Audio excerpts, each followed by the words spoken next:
এটা টাপি গাড়ির axle, break ড্রামও বলে অনেকজন, ব্রেক ড্রামের অ্যাক্সেল, ব্রেকের হাউজিংও আছে, কিন্তু এটা হিট না দিলে বাইরে না। আর এই যে আমরা যে সিস্টেম করছি যোগান লাগে, এই যোগান ছাড়া এটা বাইর করার মতো কোনো অপশন নাই।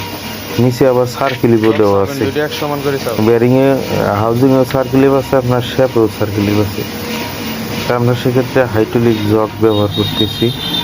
এবার হাইড্রোলিক জগ ব্যবহার করলে সহজে মালটা বাইরে হয়ে আসে।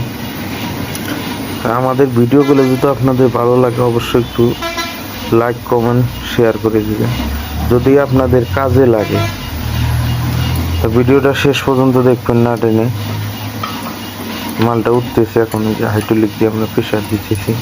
তো যোগানটা নিজেই বানাইছি আমি, এটাতে অনেক কাজই করা যায়। মালটা বাসতেছে এখন, এটাই আপনি বাইর করতে পারবেন না এইভাবে যদি না বাইর করেন। তো সারাদিন হিট দিয়ে যদি পিটান তারপরেও বাইর হবে না। আমরা সহজেই এটা খুলে ফেললাম হাইড্রোলিক প্রেশার দিয়ে। তবে ভিডিওগুলো ভালো লাগলে অবশ্যই লাইক শেয়ার কমেন্ট করে দেবেন। তবে সকলে ভালো থাকবেন, সুস্থ থাকবেন, অন্যকে দেখার সুযোগ করে দিবেন। ধন্যবাদ সবাইকে। এই যে বাইর হয়ে গেছে।